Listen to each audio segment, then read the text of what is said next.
So I hope my voice is audible. Once again, anyone please reply me. The voice is properly audible. Yes, Yes, sir. sir. Okay.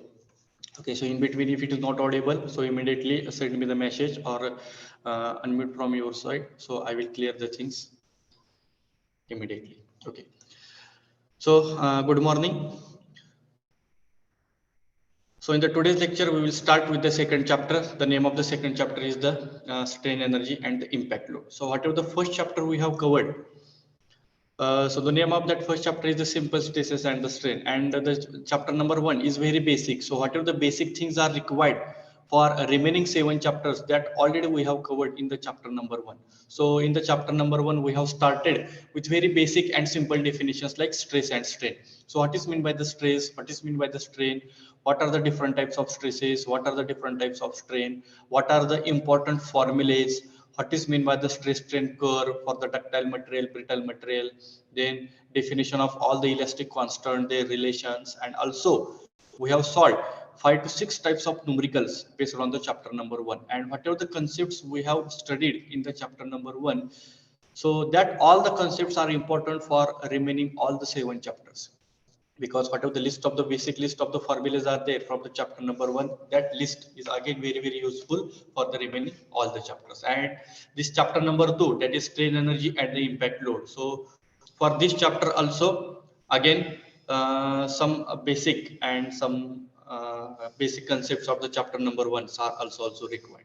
Okay, so the strain energy and the impact load. So what is meant by the strain energy and what is meant by the impact load? So these are the two different concepts.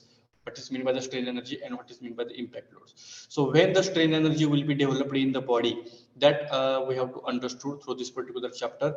And how the strain energy will be developed, because what happen, your whenever if you take any applications, and in that application one component is there, and that component is subjected to the number of loads. Sometimes the load is applied in the tensile condition, sometimes load is applied in the compressive condition, sometimes load is applied in the shear condition, sometimes the load is applied in the form of torsion, sometimes load is applied in the form of bending. So like that, the load is applied in the different conditions. So according to that conditions, the deformation of the body is taking place. So if you take the example, simple example of tensile and compressive. So if the tensile load is applied, the deformation of body is taking place, and due to that there is an increase in length. Tension means there is increase in length because extension of the body is taking place. And if I will apply the compressive load, so due to that compressive load, the compression of body is taking place. That means dimensions are decreases. That means two different conditions are there. One is tensile, another is compressive. So if we have to measure the strain energy in that particular body, so which type of load is applied on that particular body, that also plays very important role. Whether tensile load is applied, the strain energy will be different. If the compressive load is applied, strain energy will be different. If the shear force is applied, strain energy will be different. So up till now in the chapter number one, if the member or if the body is subjected to the external load, we have calculated stress, we have calculated strain, we have calculated deformation, we have calculated the Poisson's ratio, we have calculated the force value, we have calculated the cross sectional area. All these basic values we have calculated in the chapter number one. But now in the chapter number two, when the body is subjected to the external load, how much amount of energy is stored in that particular body, that we have to calculate. And why strain energy is developed? Because body is subjected to the external load. जर बॉडीवर कुठल्याच प्रकारचा external load apply झाला नाही, तर त्या बॉडीमध्ये कुठल्याच प्रकारची स्ट्रेन एनर्जी ही स्टोर होत नाही. So where the strain energy is stored in the body, if that body is subjected to the external load. मग तो लोड कसा पण असू द्या, टेन्साइल असू द्या, कॉम्प्रेसिव्ह असू द्या, शियर असू द्या, बेंडिंग असू द्या, कसला पण लोड असू द्या. What is the requirement? The body should be subjected to the external load. And then due to that external loading condition, the amount of energy is stored in that particular body. मग ती किती energy store होते ते आपल्याला ह्या chapter मध्ये काय करायचे, find out करायचे. आतापर्यंत चॅप्टर नंबर वन मध्ये आपण स्ट्रेस काढला, स्ट्रेन काढला, डिफॉर्मेशन काढलं, पॉइसन्स रेशिओ काढला, चेंज इन लेंथ काढली, चेंज इन डेप्थ काढली, असे सगळे अननोन पॅरामीटर फाइंड आउट केले. पण त्याच्यामध्ये आपण त्या बॉडीमध्ये किती एनर्जी स्टोअर झाली असा पॅरामीटर कुठंच काढला नाही. Now in this chapter number 2, along with stress, along with deformation, along with elongation value, we have to calculate the how much amount of energy is stored in that particular body, that we have to calculate. Okay, if you look at to the basic content, what is the syllabus of this particular chapter? So this is the syllabus. So what is the first point? Concept of the strain energy and the resilience. So the strain energy is also called as a resilience. So another word. So sometimes in the examination, so whatever your online examination is there, so in that online examination, this word is also plays very important role. Resilience.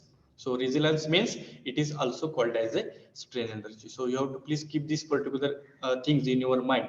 The strain energy is equal to resilience. Then second concept, proof resilience and the modulus of resilience. So these first 2 points, these are the definitions. So what is the definition of strain energy? What is the definition of resilience? What is the definition of proof resilience? And what is the definition of modulus of resilience?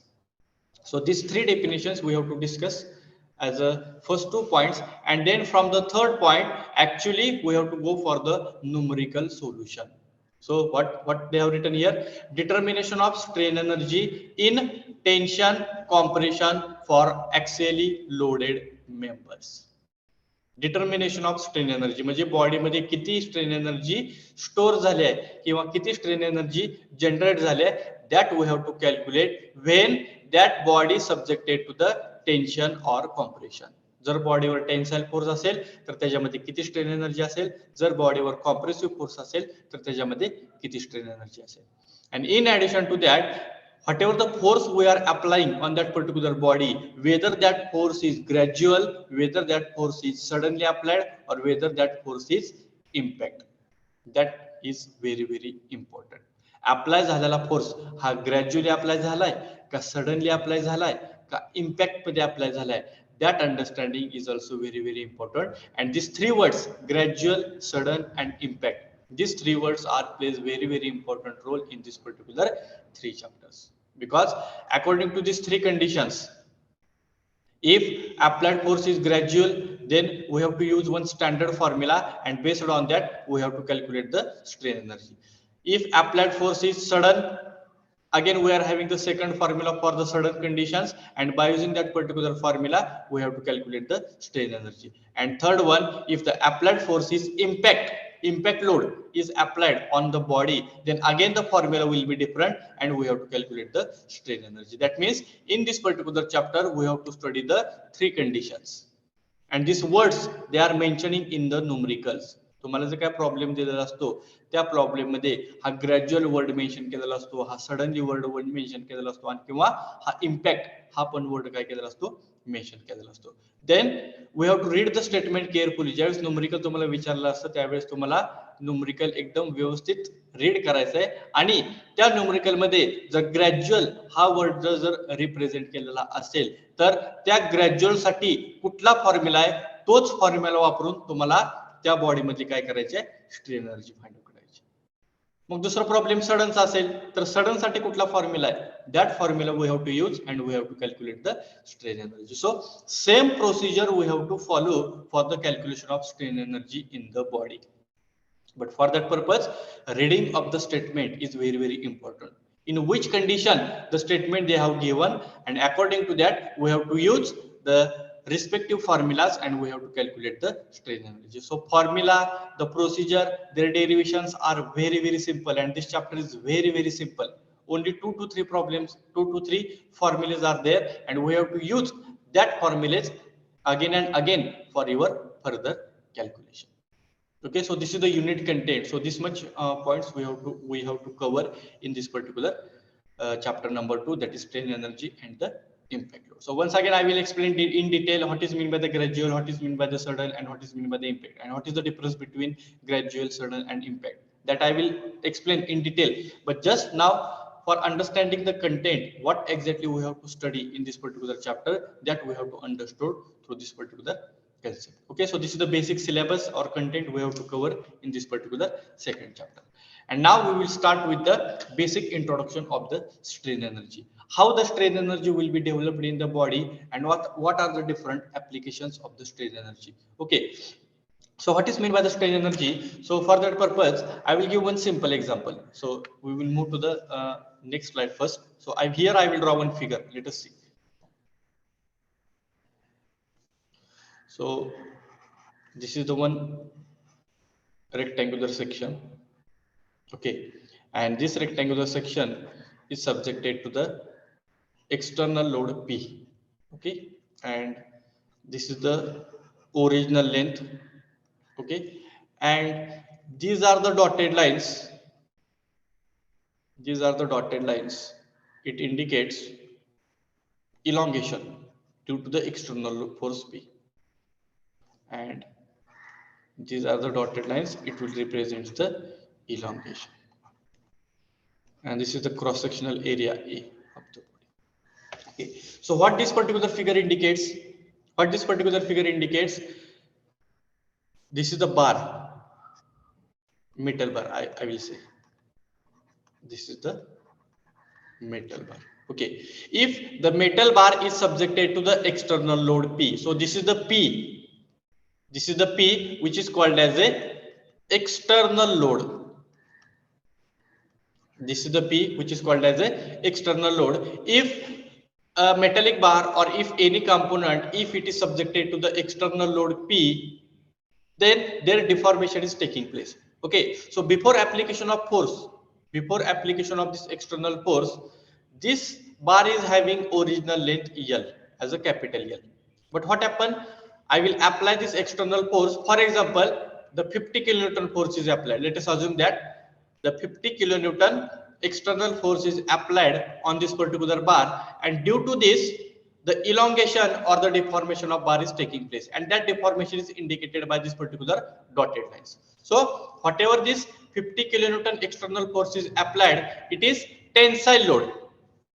If you see their directions, if you see the directions, equal in magnitude, opposite in nature. Equal in magnitude means जेवढा काय 50 किलोन्यूटनचा force हा left साइडला apply केलेला आहे, तेवढाच 50 किलोन्यूटनचा force हा right साइडला पण आहे.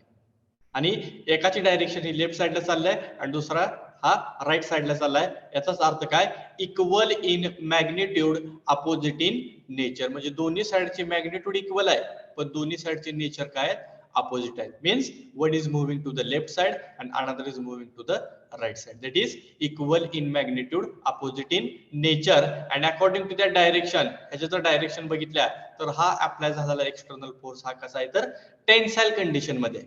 Okay, and due to this tensile external force of 50 kilonewton, the deformation of body is taking place, and that deformation is indicated by these dotted lines, and that deformation is indicated by the delta L.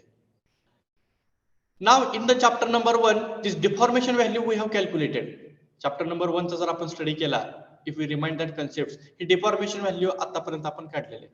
But now we have to calculate the strain energy. So now what happened exactly here? If this deformation is taking place at that time, what happened? This load will done some amount of work on the body. Once again, I am explaining. If this bar is subjected to the external load of 50 kilonewton, their deformation is taking place. Why deformation is taking place? Because this 50 kilonewton force has done some amount of work on the body. म्हणजे ह्या लोडनं ह्या बॉडीवर काहीतर work carry out केलंय, म्हणूनच त्या बॉडीचं deformation झालेलं आहे. Means this load has done some amount of work on the body. जर हा 50 किलोन्यूटनचा एक्सटर्नल फोर्स मी ह्या बॉडीवर ऍक्ट केला नसता तर त्याचं डिफॉर्मेशन झालं नसतं, आणि डिफॉर्मेशन झालं नसतं तर ह्या बॉडीचं कुठल्याच प्रकारचं वर्क डन कॅरी आउट झालं नसतं. म्हणजे जर फोर्स नसेल तर डिफॉर्मेशन नसेल, आणि फोर्स नसेल तर त्या बॉडीचं कुठल्याच प्रकारचं एक्सटेन्शन किंवा कॉम्प्रेशन होणार नाही. But here what happened? Due to the 50 kilonewton force is applied, this load has done some amount of work on the body. This load has done some amount of work on the body, and at the same time some amount of energy is stored in the body. ज्यावेळेस आपण एखाद्या बॉडीवर external force apply करतो आणि ज्यावेळेस त्या बॉडीचं deformation होतं त्याच वेळी आपण दुसरा अझम्पशन असं कन्सिडर करतो की that load has done some amount of work on the body and at the same time some amount of energy is stored in that body and that energy is called as a strain energy.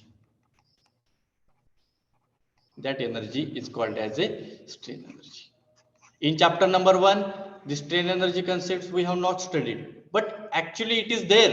But in the chapter number 1, as per the syllabus content, it is not in the syllabus. But at the same time, whenever we are calculating the deformation value, at the same time, in that particular body, some amount of energy is also stored. ज्यावेळेस आपण एखाद्या बॉडीवर external force apply करतो, मग तो tensile असू द्या किंवा compressive असू द्या, तेव्हाच त्या बॉडीचं डिफॉर्मेशन तर होणारच आहे, पण त्याच वेळी त्या बॉडीमध्ये एक प्रकारची एनर्जी पण काय होते, स्टोर होते. आणि that energy we have to calculate in this particular second chapter. And one simple example I will give. If we'll take the example of rubber, if we take the example of rubber, if I will apply the force on the rubber, rubber वर जर आपण force apply केला तर तो rubber काय होतो, त्याची length वाढते. Okay, means amount of whatever the force we are applying, that force has done some amount of work on the rubber. म्हणजे जो काय अप्लाय केलेला फोर्स आहे तो रबर, तो फोर्स त्या रबरवर काय करतो, एक प्रकारचं वर्क डन कॅरी आउट करतो. म्हणजेच त्या रबर मध्ये पण एक प्रकारची एनर्जी स्टोर होते. मग एनर्जी स्टोर झाली आणि काही वेळानंतर जर आपण तो रबर सोडला, again that rubber will come to its original position. तो रबर एक्सटेंड केलेला तसाच राहत नाही. Again that rubber will come to its original position. Means what happen, whatever the amount of energy is stored in that rubber, it will get released. म्हणजे जोपर्यंत आपण force apply करतोय तोपर्यंत त्या रबर मध्ये एक प्रकारची एनर्जी स्टोर होते. जेव्हा आपण तो अप्लाय झालेला फोर्स हा रिलीज करतो तेव्हा ती जी काही एनर्जी त्या रबर मध्ये स्टोर झालेली असते, that energy will get release and that's why rubber come to its original position. मग त्या रबर मध्ये किती एनर्जी स्टोर झाली होती, that energy we have to calculate. Means we have to calculate the strain energy stored in the body. That we have to understood through this particular basic introduction. So once again I am repeating, if the member or body subjected to the external load, so at that time deformation is taking place. Okay, deformation is taking place means that external load has done some amount of work on the body. That external load has done some amount of work on the body and at the same time some amount of energy is also stored in the body and that energy is called as a strain energy and that strain energy is capable to do the some amount of work. जी काही energy त्या बॉडीमध्ये store झालेली असती ती energy कुठल्या तर प्रकारचं work done carat करल एवढी त्याची कॅपॅसिटी असते. Means that energy is capable to do the some amount of work. That energy is capable to do the some amount of work. Therefore, through this I can say that strain energy is equal to work done. Through these concepts I can say that the strain energy is equal to work done. जर मी फोर्सच apply केला नाही तर तो force apply केला नसेल तर त्यावेळेस त्या बॉडीवर कुठल्याच प्रकारचं वर्क डन होणार नाही आणि जर वर्क डन झालं नसेल तर त्या बॉडीमध्ये कुठल्याच प्रकारची एनर्जी स्टोर होणार नाही. एनर्जी कधी स्टोर होणार आहे, जर बॉडीवर एक्सटर्नल फोर्स अप्लाय झाला असेल तर. No force no strain energy no work done. If there is a force there is a strain energy in the body and there is also work done by the body. आणि हे दोन्ही concept एकमेकाला correlated आहेत. Therefore I can say that strain energy is equal to work done. Means this strain energy is capable to do the some amount of work. And if I will give the example of spring, let us see. Here I will draw figure. This is the fixed side. Sorry, here I will draw. You know This is the spring. Okay, and this is the P. Okay, so this is the spring. Simple example I will give the spring. Okay, the spring is fixed at the top side. वरच्या बाजूला spring काय केलेलं आहे, fix केलेलं आहे, and at the bottom side I am applying some amount of external force. Suppose this is the force of 60 kilonewton. वरच्या बाजूला spring काय केलेलं आहे, फिक्स केलेलं आहे, आणि खालच्या बाजूला 60 किलोन्यूटनचा फोर्स आपण त्या स्प्रिंग वर काय करायला लागलेला अप्लाय केलेला आहे. If I am applying this 60 kilonewton force on the spring, the extension of the spring is taking place in the downward direction. Spring काय होणार आहे, एक्सटेंड होणार आहे. Why? Because I am applying external load P. Means what happened? This 60 kilonewton force has done some amount of work on the spring. ह्या 60 kilonewton force न काय केलं, ह्या स्प्रिंग वर एक प्रकारचं वर्क डन कॅरी आउट केलं, म्हणूनच त्या स्प्रिंगचं खालच्या डायरेक्शन मध्ये एक्सटेन्शन झालं. And at the same time, if we are applying this 60 kilonewton force on the spring, extension of the spring is taking place in the downward direction, means some amount of energy is also stored in the spring. म्हणजे work done तर carry out केलेलंच आहे, म्हणूनच त्याचं extension झालंय, आणि त्याच वेळेस त्या स्प्रिंग मध्ये एक प्रकारची एनर्जी त्या स्प्रिंग मध्ये काय झालेलं आहे, स्टोर झालेले आहे. That's why their extension is taking place. After some time मी काय केलं, हा 60 किलोन्यूटन फोर्स जो काय अप्लाय केलेला होता, that force I will release, means again it becomes 0 kilonewton. So what happened? Again that spring come to its original position. Why? Because whatever the amount of energy is stored in the spring, it will get released. 60 kilonewtonचा force apply केल्यामुळे त्या spring मध्ये जेवढी काही energy store झालेली होती, ती सगळी एनर्जी तो फोर्स 0 केल्यानंतर काय होणार आहे, रिलीज होणार आहे, आणि रिलीज झाल्यानंतर that spring again come to its original position. ती स्प्रिंग परत त्याच्या ओरिजिन पोझिशनला येणार आहे. Why?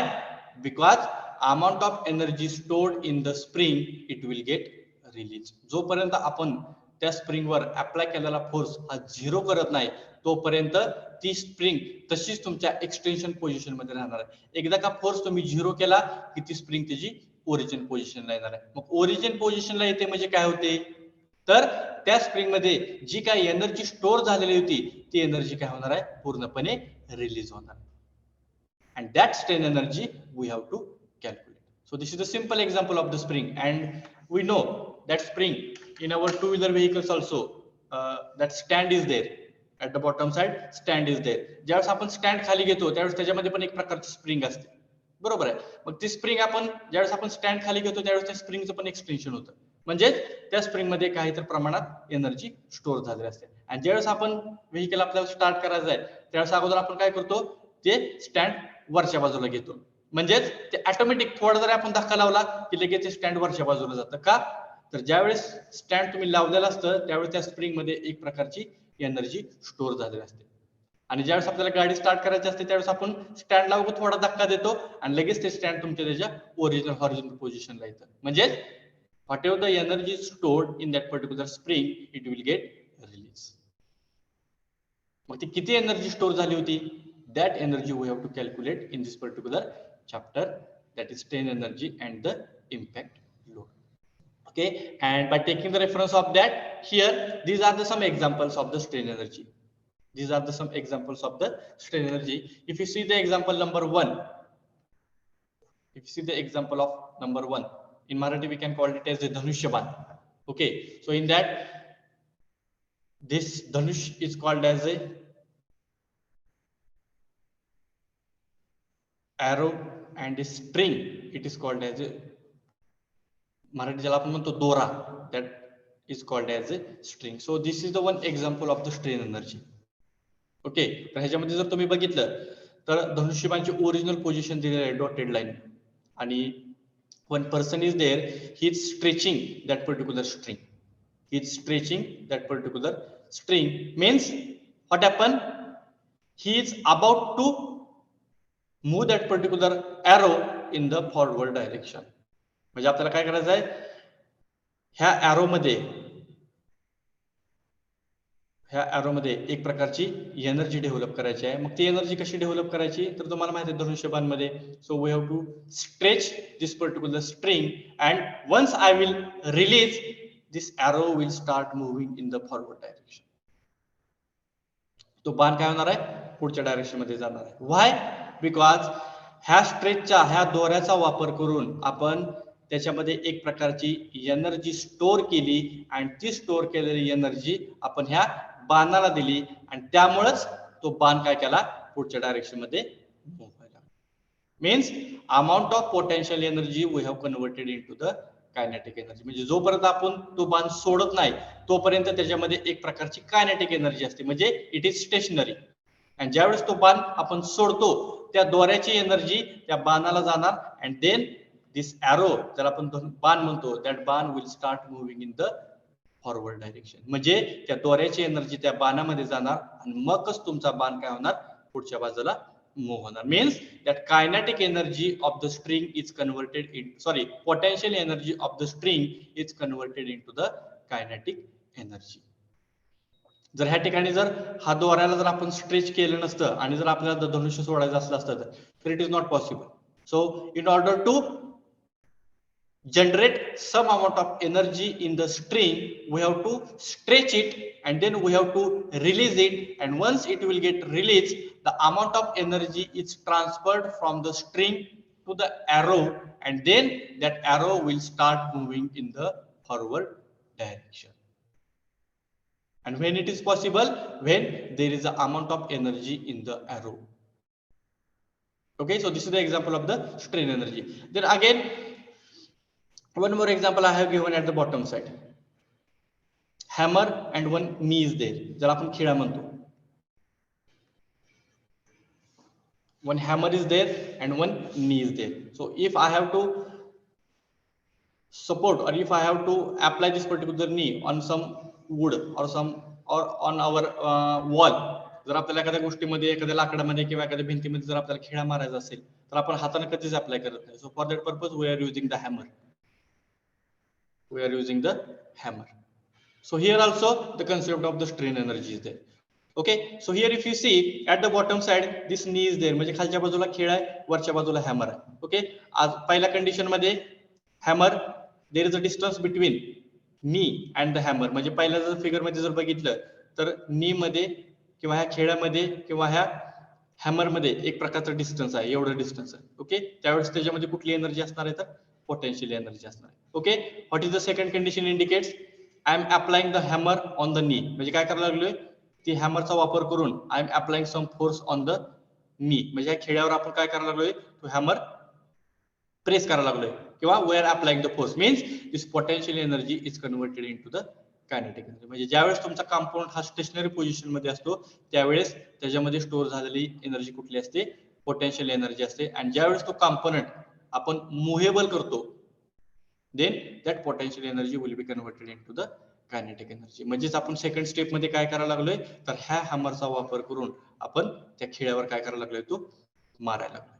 Okay, and the third position इथल्या पहिल्या कंडिशन मध्ये खेळ हा थोडा वरच्या बाजूला होता, दुसऱ्या कंडिशन मध्ये थोडाफार खाली चाललाय, तिसऱ्या कंडिशन मध्ये this is the position of knee. Means here also the concept of the strain energy is there. Means whenever we are using the hammer for any applications, so whenever we are using the hammer for any applications at that time that potential energy is converted into the kinetic energy. Means there is also some amount of energy stored in that particular hammer and that energy we have to calculate. Whatever the movable movements we are doing in our day-to-day applications, that's why I have given the example of this string and arrow, then this is the example of hammer, then example of spring. In all these applications we are applying the external forces. जर पहिले ह्या example मध्ये धनुष्यबाण मध्ये जर हा दोराच नसला असता तर त्या ठिकाणी आपल्याला एनर्जी डेव्हलप करता आली नसती. सेकंड एक्झाम्पल मध्ये जर हॅमरच नसली असती तर त्या ठिकाणी पण तुम्हाला एनर्जी किंवा फोर्स अप्लाय करता आला नसता. स्प्रिंगचं जर एक्झाम्पल घेतलं तर त्याला आपण खालच्या बाजूला जर फोर्स अप्लाय केला नसता तर त्यामध्ये पण कुठल्याच प्रकारची एनर्जी डेव्हलप झाली नसती. Therefore, in this particular strain energy concept, what is the requirement? We have to apply the external force, and by using that particular external force, we have to do the some amount of work. बघा आता ह्या धनुष्यबाणामध्ये पण एक प्रकारचं आपण work carry out केले. Okay, म्हणजे आपण हा बाण सोडला, that is one work done. Second example, hammer मध्ये आपण ह्या खेळा कुठं तर आपल्याला प्रेस करायचा होता किंवा खेळा कुठं तर आपल्याला भिंतीवर मारायचा होता किंवा एखाद्या लाकडावर मारायचा होता, म्हणजे त्या ठिकाणी तुम्ही हॅमर वापरली. Means we are applying the external force. In the example of spring, we are applying the external force. Here also in the example of spring, we are applying the external force, means we have to apply the external load. If we are applying the external load, deformation is taking place, means that external load will do the some amount of work, and at the same time some amount of energy is also stored in that particular component, and that strain energy is equal to work done. Therefore, I can say that stored strain energy is capable to do the some amount of work. So this is the basic introduction of the strain energy. Please understand the basic and common difference between the chapter number 1 and chapter number 2. Chapter number 1 मध्ये पण हेच example आपण घेतले, the body subjected to the external force, but in that we have not calculated strain energy because in the chapter number 1 मध्ये तशी requirement नव्हती. Chapter number 1 मध्ये फक्त आपल्याला फोर्स काढा, स्ट्रेस काढा, स्ट्रेन काढा, इलॉंगेशन काढा, पण त्यावेळी त्या कंपोनंट मध्ये एक प्रकारची एनर्जी पण डेव्हलप झालेली असती, and that energy we have to calculate in the second chapter. Okay, so this is the basic introduction of the strain energy, and how much amount of energy is stored in this particular body, that is depends upon the types of loading. How much amount of energy is stored in the body, that depends upon the types of loading, means whether applied force is tensile, whether applied force is compressive, or whether applied force is shear, or whether applied force is under torsion, or whether applied force is under bending. म्हणजे कुठल्या प्रकारचा force त्या बॉडीवर act झालेला आहे त्याच्यानुसार पण strain energy काय होते, व्हॅरी होते. That means variation of the strain energy or amount of energy stored in the body is depends upon the types of loading like tensile, compressive, shear, torsion or bending, and in addition to that हे forces सोडून पण maximum times the strain energy is mostly depends upon the gradual load, second sudden load, and third impact load. In addition to the tensile, compressive, torsion, bending, and the shear, maximum times the amount of energy stored in the body or component is mostly depends upon the gradual loading condition, sudden loading condition, and the impact loading condition. Please keep in mind these three words are very important as far as this chapter is concerned.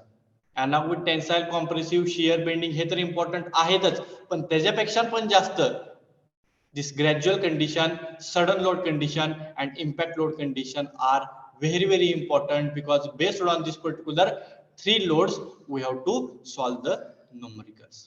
Mug gradual load कसा असणार आहे, sudden load कसा असणार आहे, किंवा impact load कसा असणार आहे, that also we have to understood. Okay, so this is the basic introduction of the strain energy, how the strain energy will be developed in the body and how it is to be calculated. जर strain energy आपल्याला जर calculate करायची असेल तर त्यासाठी आपल्याला त्या बॉडीनं किती वर्क डन कॅरी आउट केले ते वर्क डन आपल्याला काय करायचं आहे, फाइंड आउट करायचं. आणि ज्यावेळेस तुम्ही वर्क डन काढता त्यामुळे वर्क डन काढता म्हणजेच we are calculating the amount of strain energy stored in the body, and this strain energy is always indicated by capital U. जसं आपण सिग्मा असं दाखवतो, स्ट्रेन हा स्मॉल ई न दाखवतो, तसं स्ट्रेन एनर्जी आपण कशाने इंडिकेट करतो तर capital U. So you have to keep this particular notation in your mind. The strain energy is always indicated by capital U. Okay, so this is about the basic introduction of the strain energy. And then how it is variable according to the gradual load, sudden load, and the impact load. That understanding is very important. So what is meant by the gradual load? What is mean by the gradual load? What is mean by the gradual load? That understanding is very important. Gradual means whenever we are applying the load gradually on the component, that load is called as a gradual load. Or whenever we are increasing the load from 0 to maximum point slowly. Suppose one component and I have to apply the load on that component up to the 100 kilonewton. म्हणजे एक component आहे आणि त्या component मला 100 किलोन्यूटनचा force apply करायचा. Okay, so what I will do, I will start from 0 kilonewton, then 10 kilonewton, then 20, then 30, 40, 50, 60, 70, 80, 90 and then 100 kilonewton. So if this procedure I will follow to apply the load on the component, so this loading condition is called as a gradual loading condition. What is my requirement? I have to apply the 100 kilonewton force on the component. Okay, and in order to apply that 100 kilonewton, I will start from 0 kilonewton. Okay, I will start from the 0 kilonewton. From 0, I will apply 10 kilonewton, then 20, then 30, 40, 50, 60, 70, 80, and at the end, if I will apply the 100 kilonewton, I will stop the loading. Whatever the procedure I have to follow from 0 to 100 kilonewton, that loading condition is called as a gradual loading condition. Means I am applying load very slowly. Then what is the definition? What is the definition of gradual loading condition? If load is applied from 0 to maximum point, what is our 0 point? 0 kilonewton. What is our maximum point? 100 kilonewton. So whenever we are applying the load from 0 to maximum point slowly, चा अर्थ म्हणजे काय, पहिल्यांदा 10 केला, त्यानंतर 20 केला, त्याच्यानंतर 30, 40, 50, 60, 70, 80, 90 and then 100 kilonewton. So whatever the procedure we have followed from 0 to 100, that condition is called as a gradual loading condition. आणि याचाच एक सिंपल एक्झाम्पल म्हणजे आवर टेन्साइल टेस्ट. जे काही यूटीएम मशीन मी तुम्हाला सांगितलं होतं, युनिव्हर्सल टेस्टिंग मशीन, ज्याचा वापर आपण ह्या सब्जेक्टसाठी फार प्रमाणात in industry also they are using. Tensile testing, if we have to perform the tensile testing, तर त्याच्यामध्ये ज्यावेळेस आपल्या टेन्साइल टेस्टिंग यूटीएमचा वापर करून आपण करत असतो, त्यावेळेस आपण लगेच स्टार्टिंगला 0 आणि लगेच 100 किलोन्यूटनचा फोर्स असा आपण अप्लाय करत नाही. We are starting from 0, then 1 kilonewton, 2 kilonewton, 3 kilonewton, 4, 5, 6, 7, 8, 9, 10, 10 नंतर 20, 30, 40, 50, 60, 70, 80, 90, 100. आणि एक पॉइंट कुठला होता तुमचा? ब्रेकिंग येणार. ज्या ठिकाणी तुमचा कंपोनंट ब्रेक होतो तो तुमचा ब्रेकिंग पॉइंट होता. Okay, but in that condition we are not applying the load from 0 to 100 kilonewton directly. जर एखादा कंपोनंट तुमचा 100 kilonewtonला ब्रेक होत असेल, एखादा कंपोनंट जर तुमचा 100 किलोन्यूटनला जर ब्रेक होत असेल, तर त्या ठिकाणी आपण डायरेक्ट 0 टू 100 किलोन्यूटन असा फोर्स कधीच अप्लाय करत नाही. आपण 0 पासून स्टार्ट करतो, त्याच्यानंतर त्याच्यावर 10 किलोन्यूटनचा 20, 30, 40, 50, 60, 70, 80, 90, ज्यावेळेस तो 100 ला ब्रेक होतो त्यावेळेस आपण त्याच्यावर अप्लाय केलेला फोर्स काय करतो? स्टॉप करतो. कारण एकदा का कंपोनंट तुमचा ब्रेक झाला, त्याच्यावर तुम्ही किती जरी फोर्स अप्लाय केला तर तो तुमचा काय असणार आहे? 0च असणार आहे. पण हा 100 किलोन्यूटनचा ब्रेकिंग पॉइंट तुम्हाला मिळाला, मग तो ब्रेकिंग पॉइंट करण्यासाठी तुम्ही 0 पासून डायरेक्ट 100 किलोन्यूटनचा फोर्स अप्लाय केलेला नाही. तुम्ही स्टार्टिंग फ्रॉम 0 पासून स्टार्ट केले, ते 0 पासून 10 पर्यंत, 10 पासून 20 पर्यंत, 30, 40, 50 आणि मग 100 ला तुमचा तुटलाय. मग 0 टू 100 जे काय आपण प्रोसेस फॉलो केली त्या कंडिशनला आपण काय म्हणतोय? Gradual loading condition. Okay, then what is mean by sudden? What is mean by sudden? Sudden. What is mean by the suddenly applied load? Can anybody tell me what is mean by suddenly applied load? When we apply 100 kilonewton load at immediately. Yes, correct.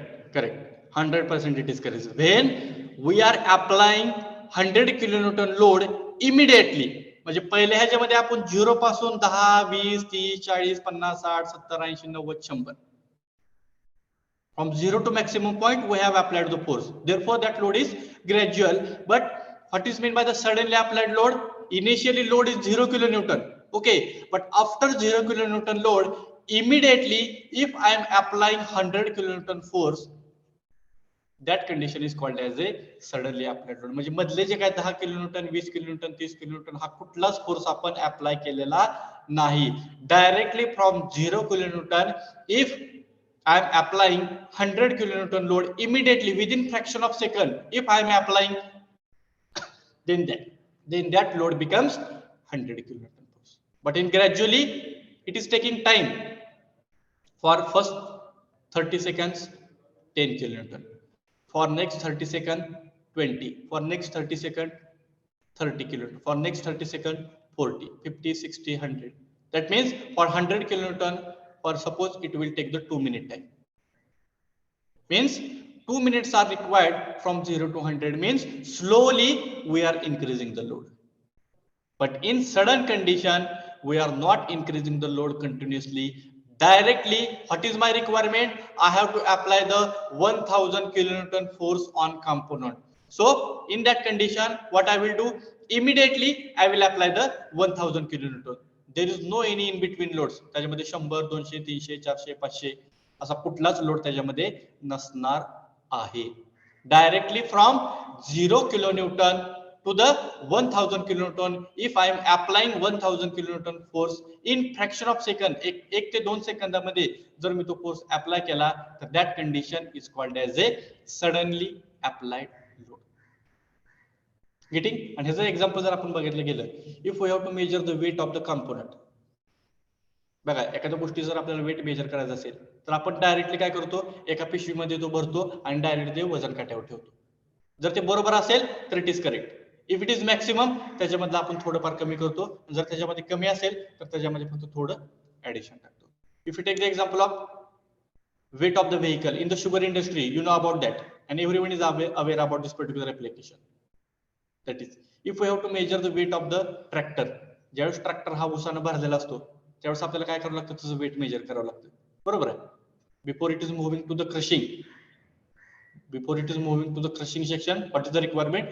We have to measure the weight of the tractor or truck along with sugar cane. म्हणजे काय उसाने भरलेला tractor असू द्या किंवा truck असू द्या, ज्यावेळेस ते कारखान्यामध्ये जातो त्यावेळेस काय होतं, त्या पूर्ण उसाने भरलेल्या ट्रॅक्टरचं किंवा त्या ट्रकचं काय करतो आपण, वेट मेजर करतो.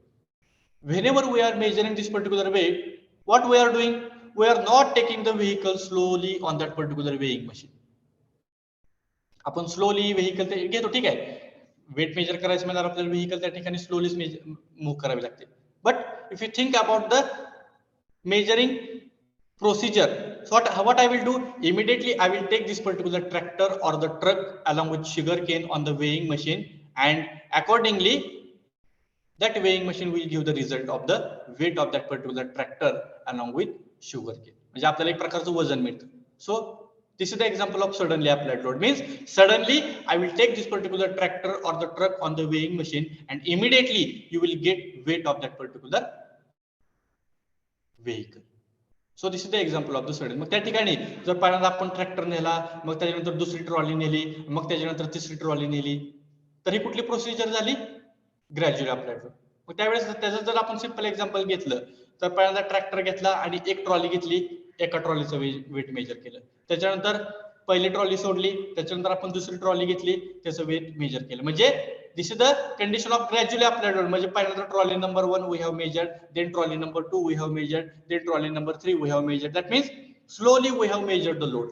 But if simultaneously, if I will take this particular tractor and all the trolleys on the weighing machine and immediately I will measure the load within fraction of second, so this is the example of the suddenly applied load.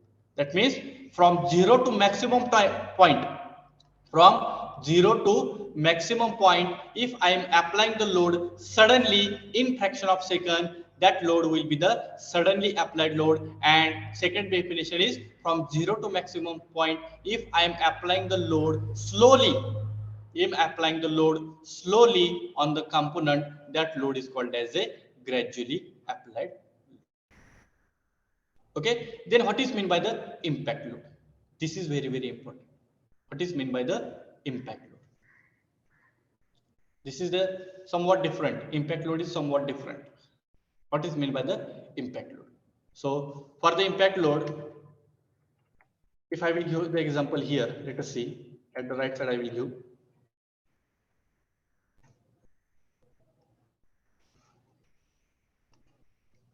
Okay, so this is the one height. This is the certain height. It is called as the H. If I will throw some component from this height, suppose this is one person. Let us assume that this is one person, and that person has to throw some amount of component from this much height. And if this component will be start moving in the downward direction and it is strike on this particular ground, then this type of loading is called as a impact loading. एखादी गोष्ट आपण ज्यावेळेस वरून फेकतो आणि ती खाली जमिनीवर येऊन आदळते, आणि जी गोष्ट आपण वरून फेकलेलं आहे आणि जी खाली जमिनीवर येऊन जी काय स्ट्राईक होते किंवा आदळते, so that load is called as a impact load. Please keep in mind, if I will throw some component from certain height, if I will throw some component from certain height, that load is called as a impact load. In gradual loading condition, there is a contact between load and component. तुम्ही gradual लोडचं जर example घेतलं, for example एखाद्या बॉडीचं, for example this example again I will take. This is the rectangular bar. Okay, this 50 kilonewton force I have to apply. म्हणजे मी काय करणार आहे, 0 पासून स्टार्ट करणार आहे. 0 पासून 10 kilonewton, 20 kilonewton, 30, 40 and then 50. Means this loading is in contact with the body. जो काय लोड आपण अप्लाय करायला लागला आहे, तो लोड ह्या बॉडीच्या कॉन्टॅक्ट मध्ये आहे. Similarly, in the sudden condition,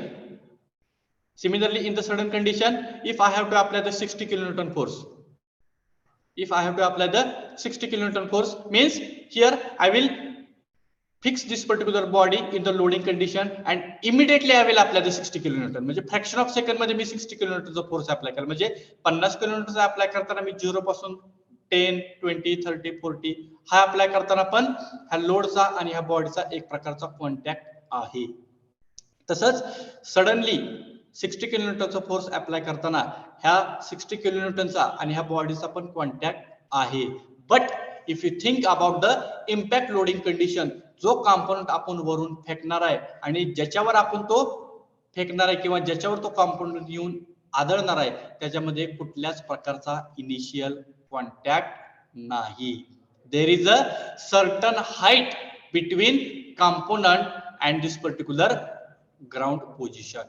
And simple example I am giving, if one person, if he is throwing some component from the top side and if this particular component will comes in the downward direction and if it is strike on this particular ground position, so that type of load is called as a impact load. And why it is called as impact load? Because initially there is no any contact between that component and this ground position. There is a certain height, त्याच्यामध्ये एक प्रकारचा distance आहे त्या component मध्ये, आणि जिथून तो खाली कंपोनंट स्ट्राइक होणार आहे त्या दोन्हीचा डिस्टन्स म्हणजेच height. If the height is present in between applied load and the ground position or any another position, that type of load is called as a impact loading condition.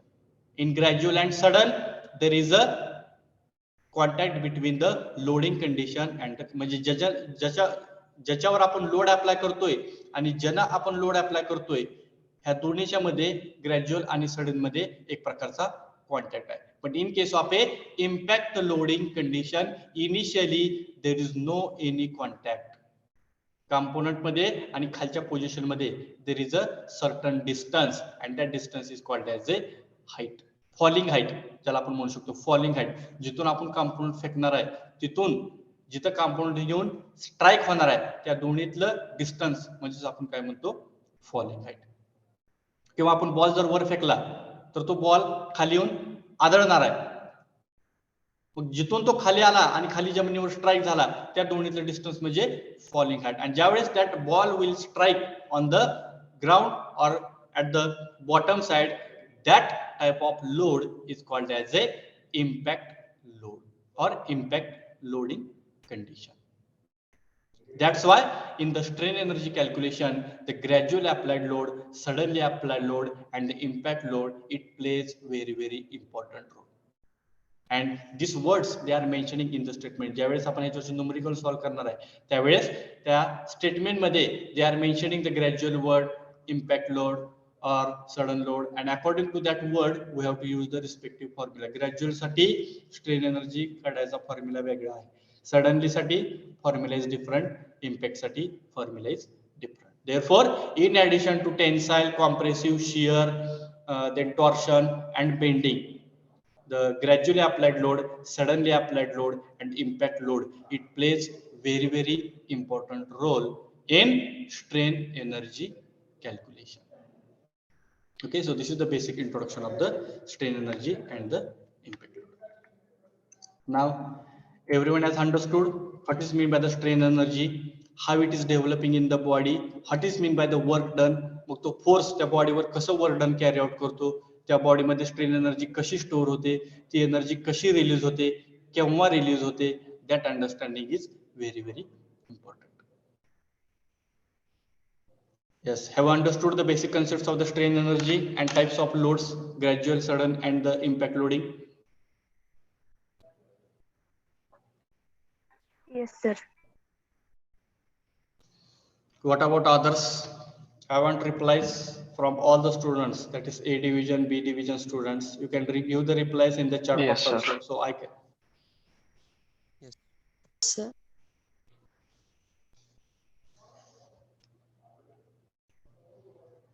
I got replies from the B division students also only, but what about A division students? If you have not understood, you can unmute from your side and you can ask the questions.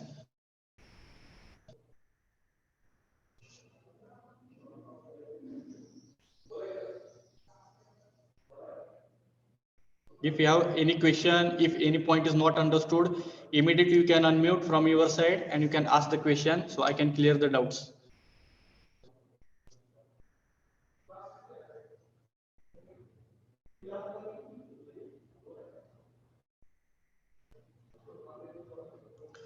Only few replies I received in the chat box. So near about 86 students are there. What about others?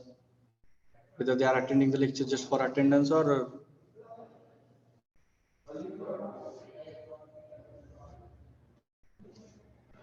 still, if you have any problem, any point is not understood, any application, any example you have not understood, you can unmute. So we can clear the doubts here. Or afterwards also, after finishing the lecture, that time also you can ask, no problem.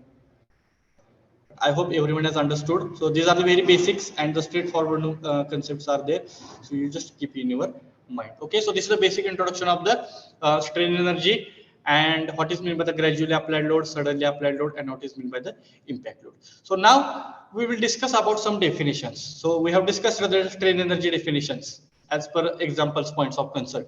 We have taken the example of this first example of arrow and string, then second example of this hammer, then third example of this particular spring. But what is the exact definition of the strain energy? That understanding is also very, very important. And these definitions are very important as far as your online and MCQ examination is concerned. This examination, this definition will be asked as a MCQ question. So you have to take these particular definitions also in your notebooks. Whenever I am explaining the important things, definitions, formulas on the slide, you have to take this particular immediately in your notebook. So what is meant by the strain energy? First definition is important definitions. In that, the first definition is strain energy, and it is also called as a resilience. So please keep in mind, strain energy la's आपण resilience म्हणतोय, and both are indicated by capital U. Strain energy is indicated by capital U. Strain energy is indicated by capital U. So what is the definition? If I will read the statement definition, and it is very simple for understanding. See, the energy stored in a body within elastic limit is called as a strain energy. This word is very important. Within elastic limit. Within elastic limit. Why this word is important? Because if you see, our stress strain diagram. If you see our stress strain diagram, the diagram is like this.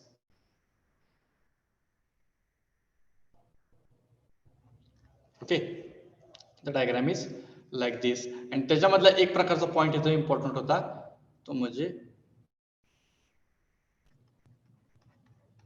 elastic limit. Why this point is important and why this point is important for this particular definition? Because if you see the definition, the energy stored in body within elastic limit. Why energy stored in the body? Because that body is subjected to the external force. If body is subjected to the external force, the deformation is taking place, no problem. But at the same time, what happened? That load has done some amount of work on the body. म्हणजे apply केलेल्या फोर्सनं त्या बॉडीवर एक प्रकारचं work done carry out केलं, म्हणूनच त्या बॉडीमध्ये एक प्रकारची एनर्जी स्टोर झाली. आणि त्याच एनर्जीला आपण काय म्हणतोय तर strain energy stored in the body. But why this within elastic limit word is important? Because when we are applying the force on the body, deformation is taking place. Okay, deformation is taking place, and if I will release the force on the body regain to its original position. जर आपण अप्लाय केलेला force जर release केला तर त्या ठिकाणी ती बॉडी त्याची ओरिजिन पोझिशनला येणार आहे. Why? Because the energy stored in the body will get release.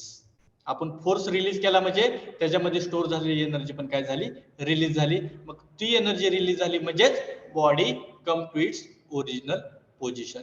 But when it is possible, ज्यावेळेस आपण फोर्स रिमूव्ह करतो आणि बॉडी ओरिजिन पोझिशनला येते, up to what it is possible? So it is possible up to the elastic limit point. It is possible up to the elastic limit point. म्हणजे when we are applying the force on the body, there deformation is taking place, some amount of energy stored in the body, means your body is below the elastic limit point. म्हणजे ती body तुमची elastic limit पॉइंटच्या आतमध्येच असणार आहे.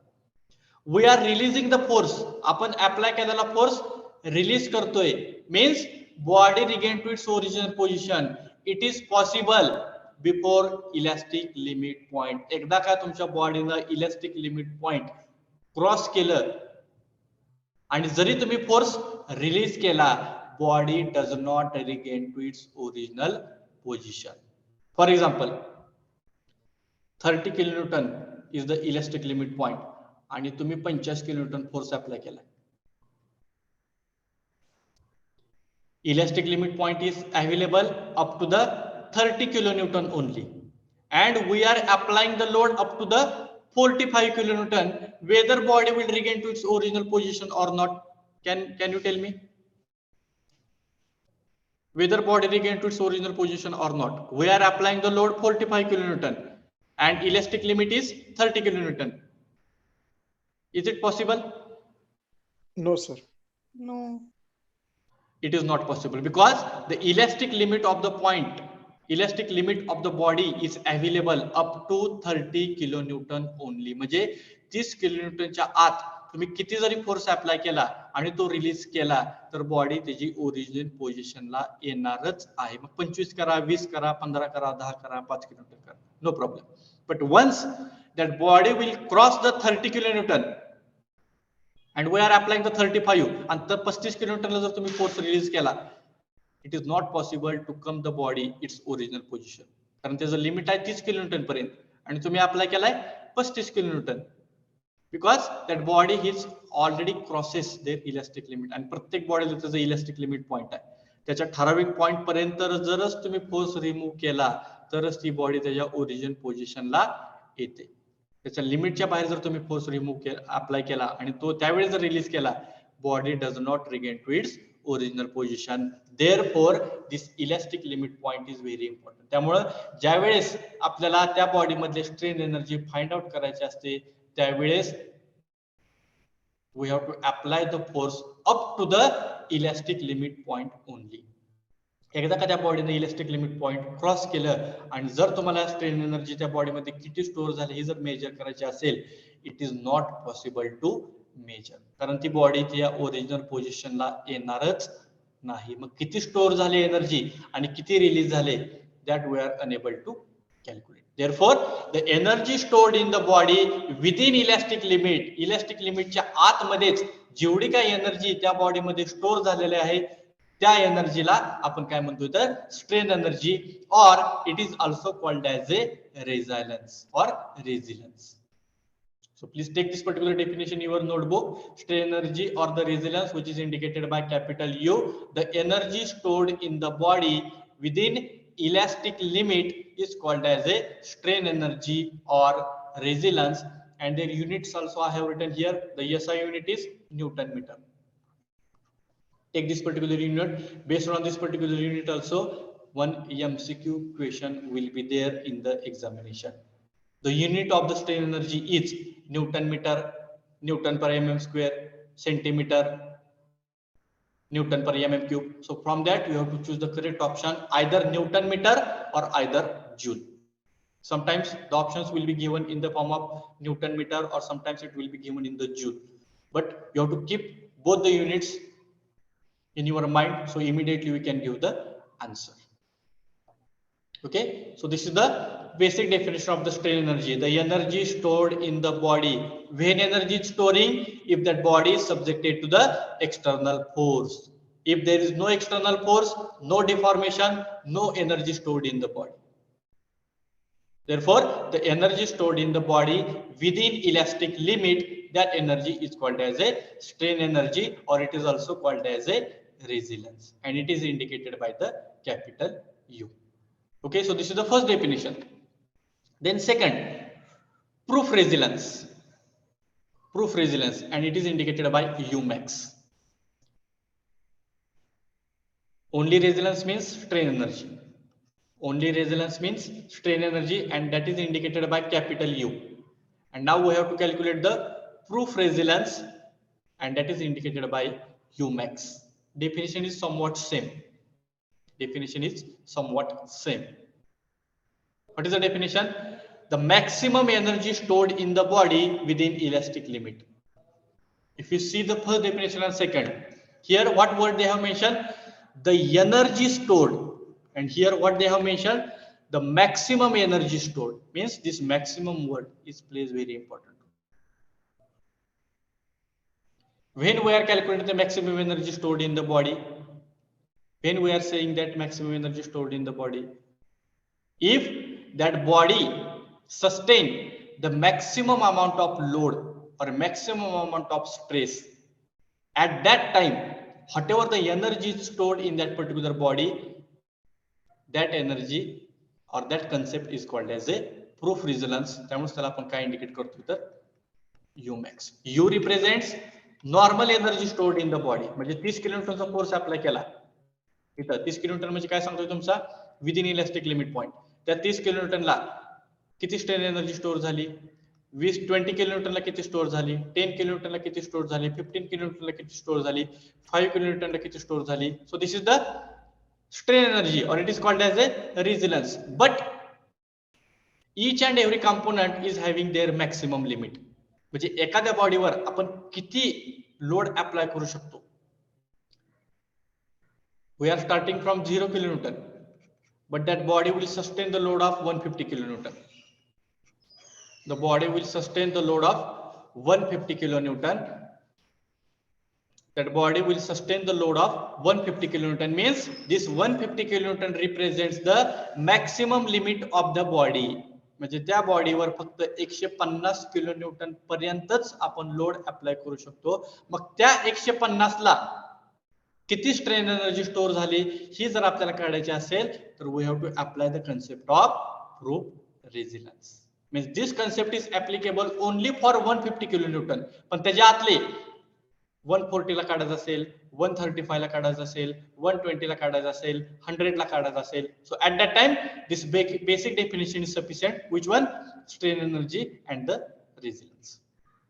But if the maximum energy stored in the body within elastic limit, that is called as a proof resilience. मग ह्या elastic limit मध्ये पण एक मॅक्सिमम लिमिट असणार आहे, जसं इथं सांगितलं मी 30 किलोन्यूटन. ह्या इलास्टिक लिमिटला पण सॉरी ह्या इलेक्ट्रिक लिमिटला पण एक मॅक्सिमम आहे 30 किलोमीटर. म्हणजे ज्यावेळेस आपण 30 किलोमीटरला आपण स्ट्रेन एनर्जी काढतो that will be considered as a proof resilience because this is the maximum limit of the body.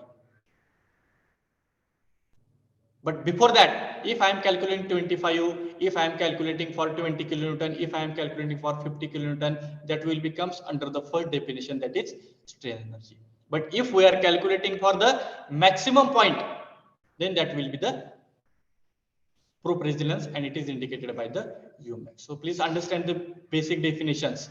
The energy stored in the body within elastic limit is called as a strain energy or the resilience. And second definition, the maximum energy stored in the body, म्हणजे maximum point ला ज्यावेळेस आपण energy काढतो त्याला आपण काय म्हणतोय proof resilience and it is indicated by the Umax.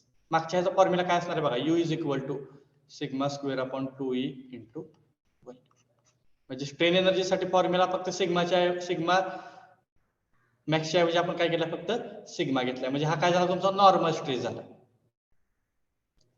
Normal stress झाला means here in this particular stress strain diagram 30 किलोमीटरला ज्यावेळेस आपण एखादा स्ट्रेस काढतो तो झाला sigma max because this 30 kilonewton represent the maximum elastic limit point.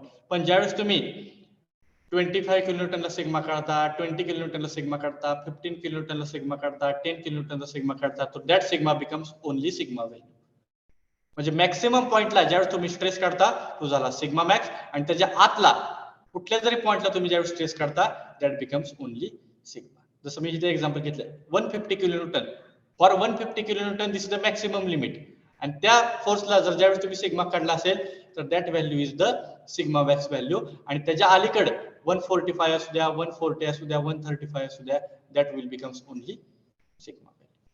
So this is the basic difference between the resilience and the proof resilience. So take this particular definition also in your notebook. It is also very important for your MCQ question.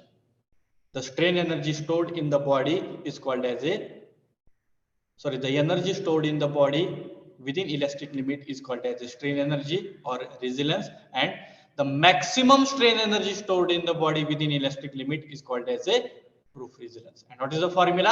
Umax is equal to sigma square upon 2E into volume. Okay, and then third important definition is the modulus of resilience. Modulus of resilience. What is the definition? Simple.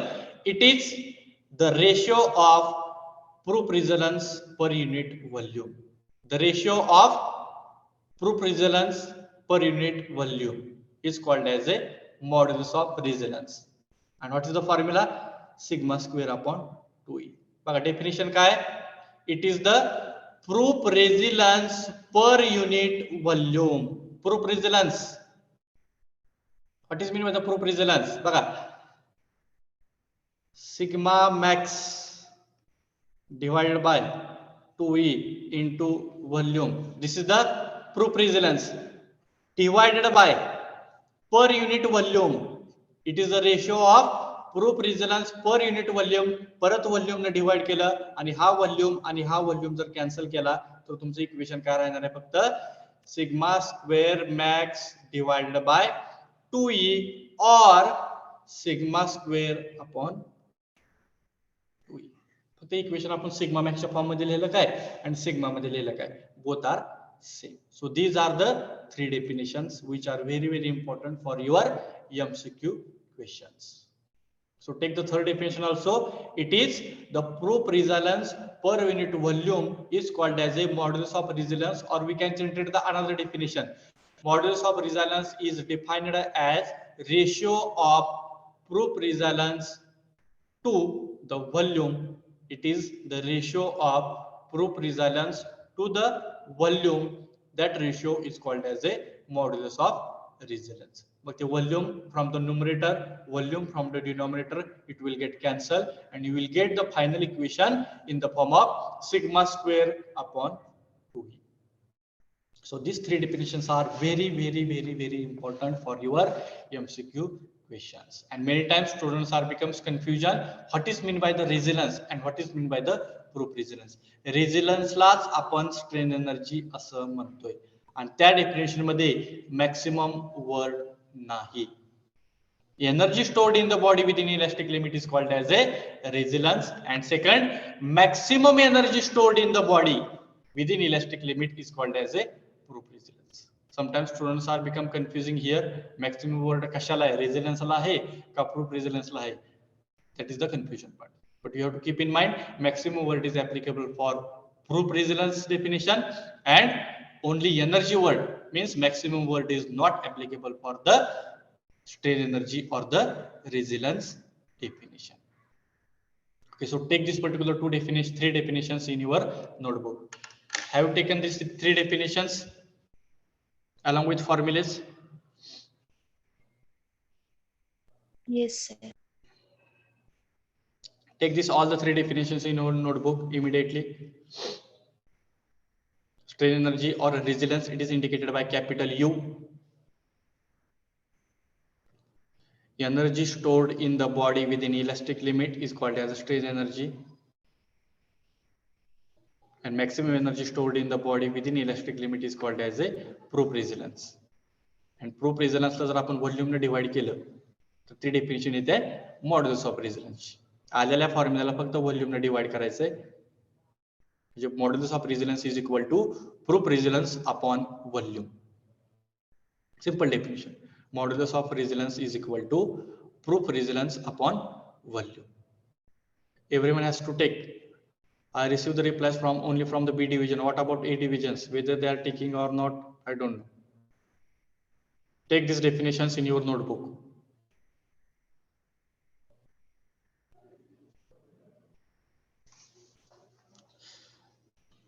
Try to give the replies in the chat box so I can clear the things that you are taking the things in your notebook, you are writing like this. These definitions are very, very, very, very important.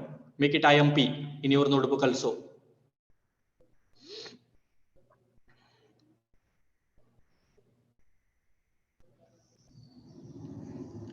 Sigma square upon 2E into volume. How this formula is obtained? Here I have given the direct formula. U max is equal to sigma square upon 2E into volume. How this formula is defined? How it is formula is obtained? Here I have given the direct formula, but you are having small derivation also. That derivation we will take now. So formula ala kasa, that we will check now. It is very simple. How this formula is obtained, that we will check now. Strain energy is equal to sigma square upon 2E into volume, and now this formula we have to use for our further calculation. हा एकच formula आपल्याला पुढच्या तिन्ही कन्सेप्टच्या म्हणजे gradually applied load, suddenly applied load आणि impact load याच्या जर आपल्याला स्ट्रेन एनर्जी फाइंड करायची असतील तर त्याच्यासाठी आपल्याला हा एकच फॉर्म्युला यूज करायचा आहे. Only there is a variation in the sigma calculation. If gradually applied load, sigma value will be different. If suddenly applied load, sigma formula will be different. And if impact load, sigma formula will be different.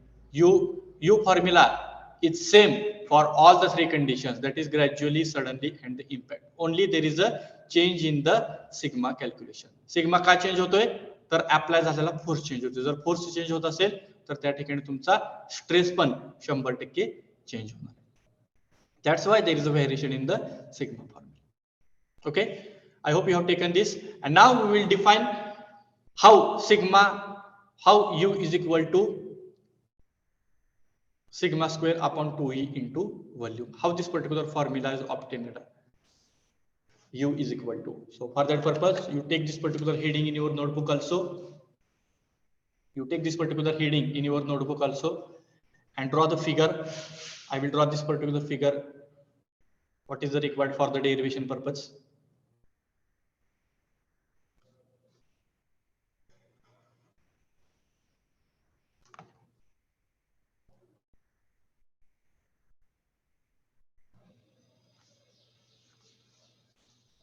Draw this particular figure along with me.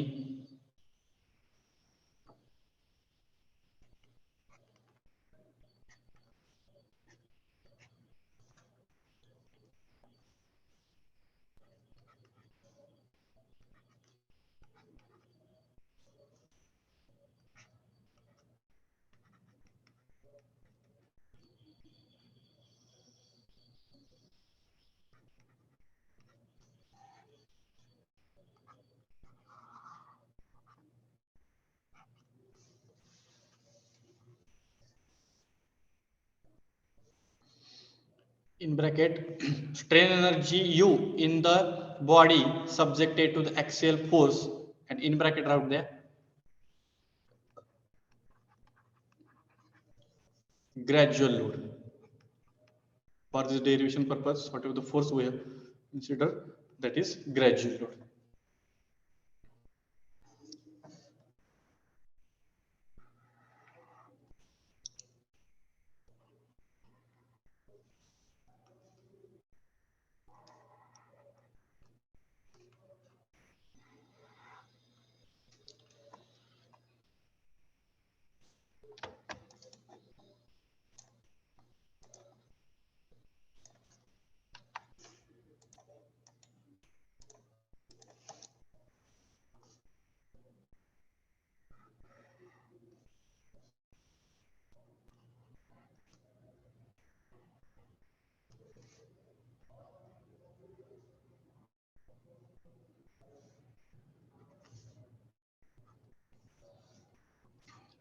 Draw the both the figures. One bar is there and another.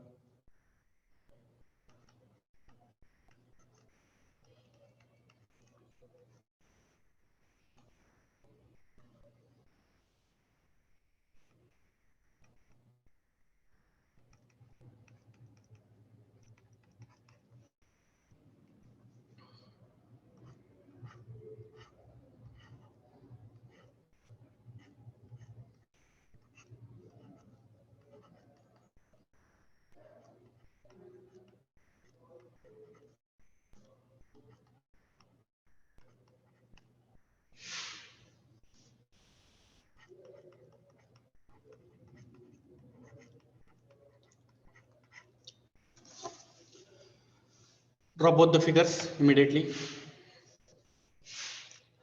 One is the bar subjected to the external load P. That bar is having the original length L, cross-sectional area capital A, and whatever the P force we have applied, it is applied in gradual condition. For example, suppose if this is the 80 kilonewton force. So for 80 kilonewton means here I am not applying 80 kilonewton immediately. I am starting from 0, then 10, then 20, then 30, 40, 50, 60, 80, like this. Therefore, it is gradually applied load. If I am applying 80 kilonewton immediately, then it is sudden. And high 80 kilonewtonचा force जर मी वरून फेकला तर तो impact पण बनू शकतो. It depends upon the condition, which condition you are using for applying the load. एकच force असेल आणि तो वेगवेगळ्या पद्धतीने जर अप्लाय केला तर तो ग्रॅज्युअल होऊ शकतो, सडन होऊ शकतो आणि इम्पॅक्ट पण होऊ शकतो. Draw the right side graph also.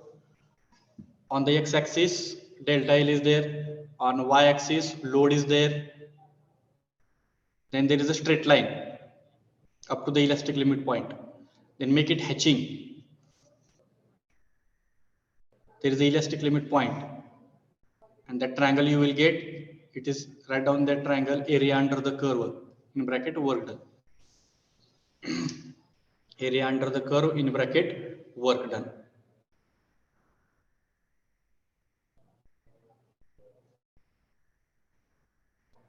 Area under the curve in bracket work done. Okay, I hope you have finished the figure, and now just you concentrate here how the formula is obtained. U is equal to sigma square upon 2e into volume. So I will derive the derivation first, and then you can take these particular things in your notebook. Okay, let us see.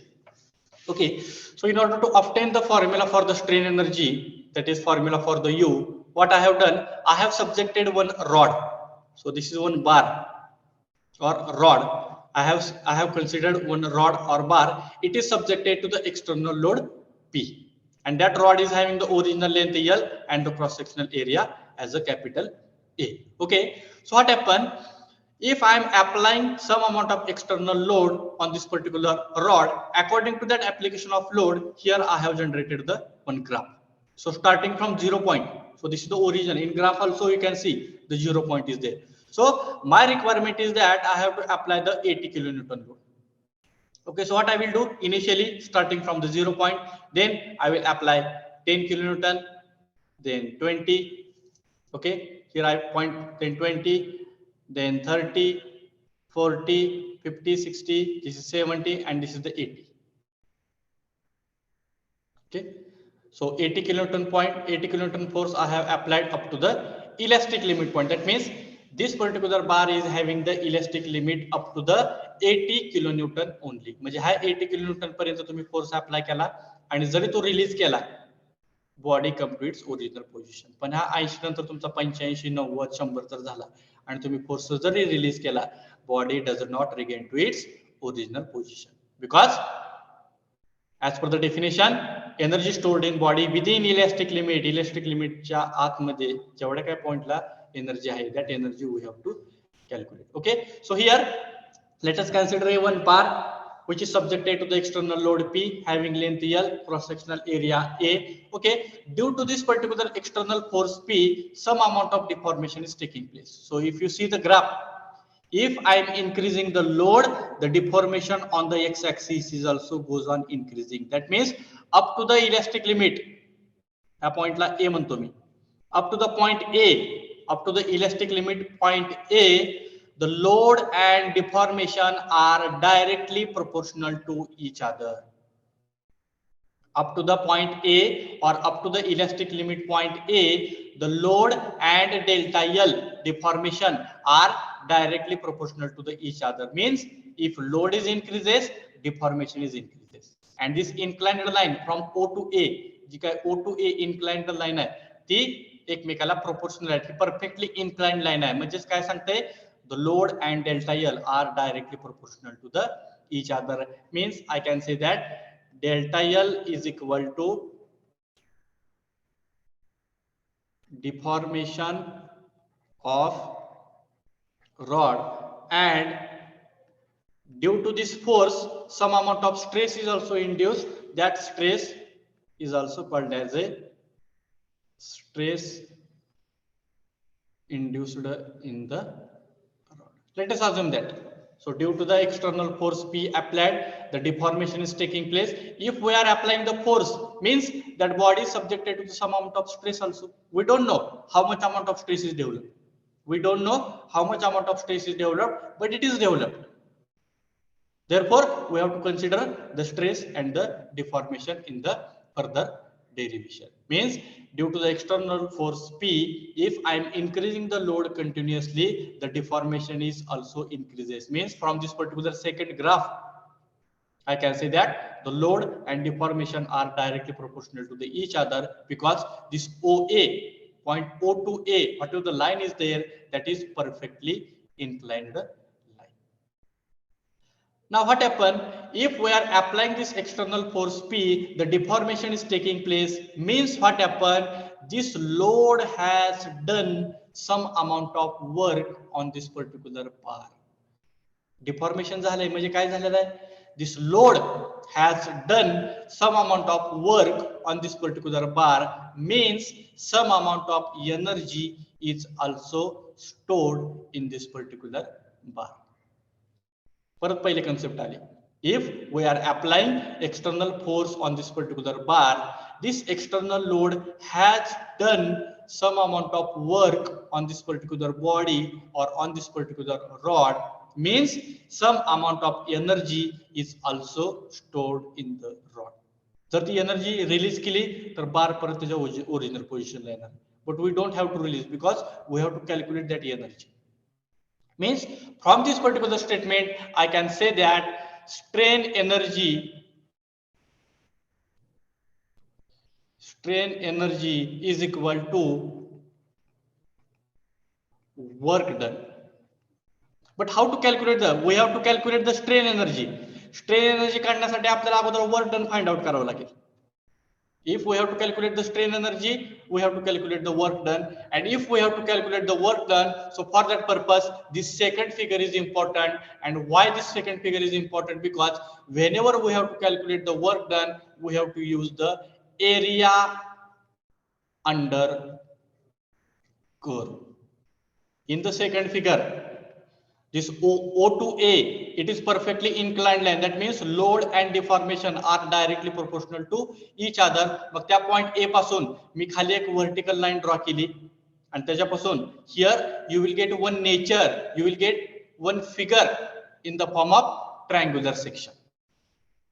You will get one figure in the form of triangular section, and here we have to use the area under the curve for the work done calculation, and once we calculate the work done we can easily calculate the strain energy stored in the body. म्हणजे बघा एकावर एक concept depend आहे.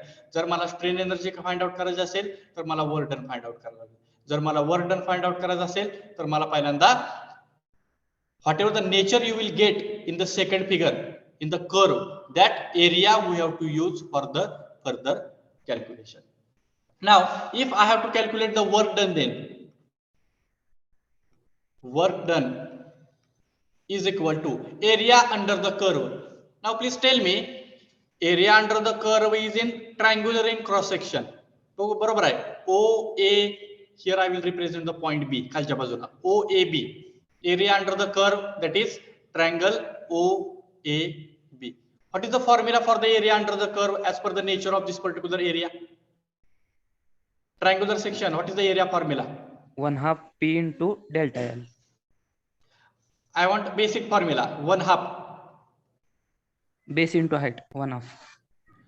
H into L, correct? 1/2 H into L. H means height and L means length. So this is the basic formula. Now we have to apply this particular formula to our figure. Work done is equal to 1/2 as it is. Okay, what is the height of point A?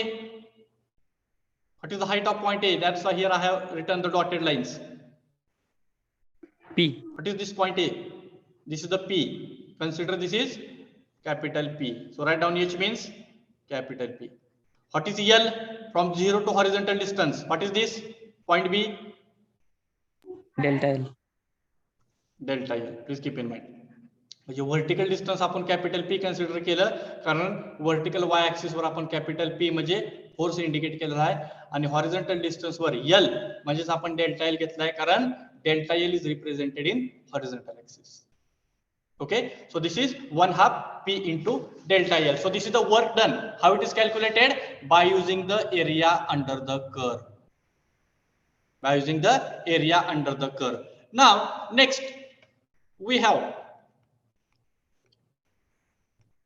see, sigma is equal to P upon A. Therefore, P is equal to sigma into A. So what is the equation we have calculated? Work done. Write down this is equation number 1. 1/2 H into L means 1/2 P into delta L. Now we have sigma, stress is equal to force upon area. Then what is the force? Force is equal to sigma into A. One more. Delta L is equal to PL upon AE. Therefore, delta L is equal to P upon A. बघा हे delta L is equal to PL upon AE. ह्याच्यामध्ये P पण आहे आणि A पण आहे. मग P upon A म्हणजे काय झालं? Sigma L upon E. Because sigma is equal to P upon A. Getting this particular second step, sigma stress is equal to force upon area. तर force is equal to sigma into A. Second formula we are having, deformation is equal to PL upon AE.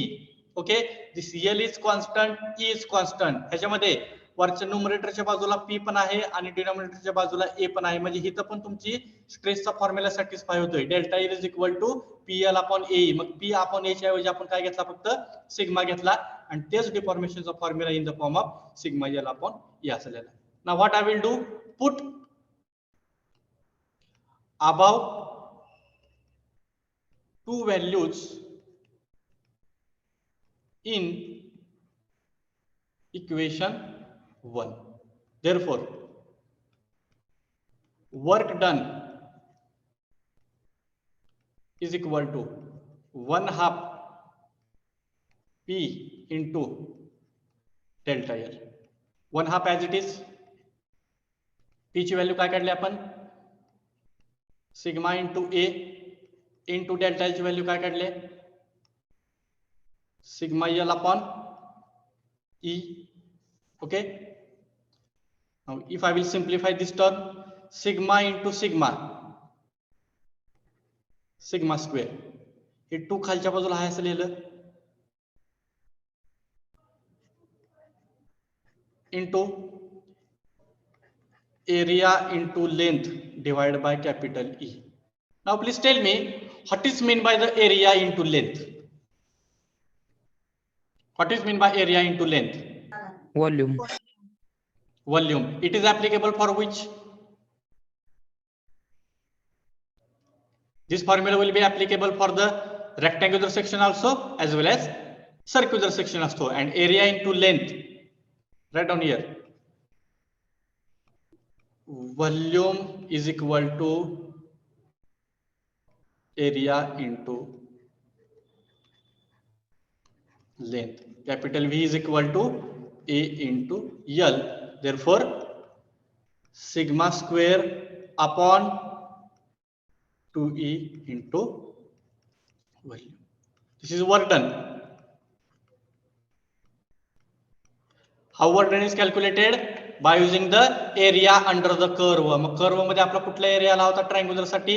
कुठला area आला होता? तर triangular section. मग triangular साठी area काय होता? 1/2 h into L. H means it is vertical axis, that is P we have taken. L means delta L, horizontal axis we have taken. Then we have kept the value of P and delta L in the form of sigma. बघा, P ची पण value आपण सिग्माच्या form मध्ये काढले आणि delta L ची पण value आपण सिग्माच्या फॉर्म मध्ये काढले. त्या व्हॅल्यूज इथं पुट अप केल्या. Sigma into sigma, sigma square केलं, एरिया इंटू लेंथ म्हणजे तुमचा व्हॉल्यूम झाला. Now you got the work done. If work done is equal to sigma square upon 2E, but we no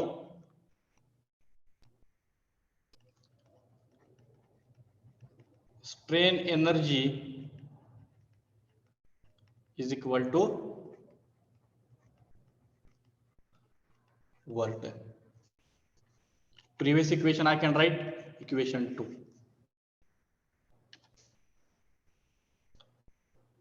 Therefore, from equation 2,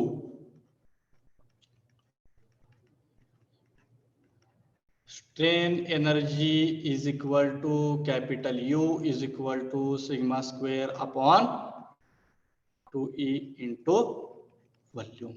So this is the formula we have defined. आला formula जशी definition मध्ये आपण बघत होतो, sigma max square upon 2E into volume. So this is the small derivation. For that purpose, we need to understand why strain energy is equal to work done and why it is equal to area under the curve. जर तुम्हाला work done find out करायचं असेल तर त्या ठिकाणी तुम्हाला area under the curve and their nature or their section, whether it is in triangular section or whether it is in square section, that we have to understood. And why strain energy is equal to work done? Because when body is subjected to the external load, their deformation is taking place, means that load has done some amount of work on the body. जर त्या लोडनं त्या बॉडीवर काय work done केला असेल तर त्या बॉडीमध्ये एक प्रकारची स्ट्रेन एनर्जी पण स्टोअर होते किंवा डेव्हलप होते. म्हणूनच आपण लिहिलेलं आहे की strain energy is equal to work done. मग वर्क डन कसं काढायचं असेल तर वर्क डन काढण्यासाठी तुम्हाला दुसरा एक ग्राफ दिलेला असतो. त्या ग्राफ मध्ये तुम्हाला एक प्रकारचा सेक्शन मिळतो and that section means area under the curve. म्हणजे एरिया अंडर द कर्व चा वापर करून आपण वर्क डन फाइंड आउट करायचं and that work done we have to compare with the strain energy and whatever answer you will get for the work done, same answer we have to consider for the strain energy. And therefore, you got the formula strain energy is equal to capital U is equal to sigma square upon 2E into volume, where sigma is equal to stress induced, capital V is equal to volume, and capital E is equal to Young's modulus, where getting And now this same formula we have to use for the gradual loading condition, suddenly loading condition, and the impact loading condition. Only there is a change in the sigma formula. Sigma for the gradual will be different. Sigma for the suddenly will be different, and sigma for the impact will be different. And that sigma values we have to put in this particular strain energy equation. Then we can calculate the strain energy for the gradually applied load, strain energy for the suddenly applied load, and strain energy for the impact applied load. Getting? Have understood the derivation? Everyone? Some of the derivation सगळ्यांना? Sir. How the area under the curve is triangular in section, that also understanding very important. Load and delta L are directly proportional to each other. कारण ज्यावेळेस आपला load वाढतो त्याच वेळेस deformation वाढतं. जर लोडच वाढला नाही तर डिफॉर्मेशन वाढणार नाही. Therefore, load P and delta L are directly proportional to each other. Therefore, there is an inclined line. आणि एका ठराविक पॉइंट पर्यंत, ठराविक पॉइंट म्हणजे कुठला? Elastic limit point, that is point A. आणि तिथून एक व्हर्टिकल लाईन काढली की आपल्याला ट्रायंग्युलर सेक्शन मिळतो. मग तो झाला तुमचा area under the curve. By using that area under the curve, calculate the work done. आपल्या the formula 1/2 h into L because area under the curve is triangular in cross section. त्याच्या पुढल्या 1/2 h into L is equal to triangular section. So put 1/2 h into L, and from the original figure h means P, L means delta L. Then value of P and delta L we have calculated in the form of sigma, and then further things are very simple. Work done, and work done is equal to strain energy. So take this particular part in your notebook. I will send the notes of this particular chapter 2. In that also this detailed derivation is given, but just for your understanding also, you take this particular important things in your notebook, draw the figures, apply your concepts, how it is obtained, which area under the curve means triangle OAB, which is triangular section.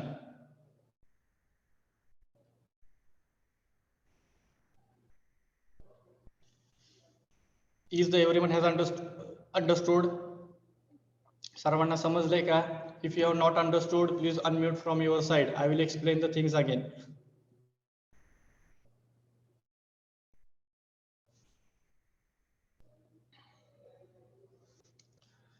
Take this particular part in your notebook also. How sigma, how P we have generated in the form of sigma, how delta L is generated in the form of sigma. Simple formulas we have to rechange, and we have to put in our equations. You also keep in mind area into length means volume. Area into length means it is equal to volume.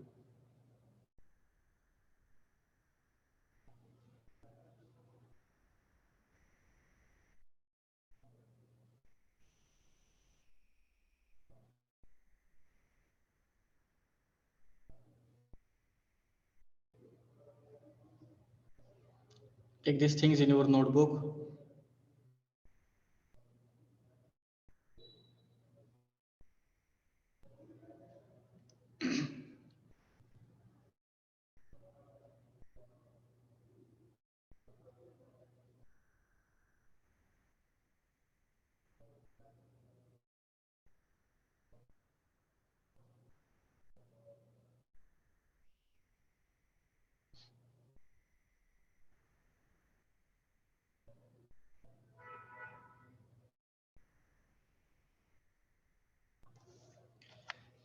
Have taken this part, have taken this derivation in your notebook. I hope everyone has taken.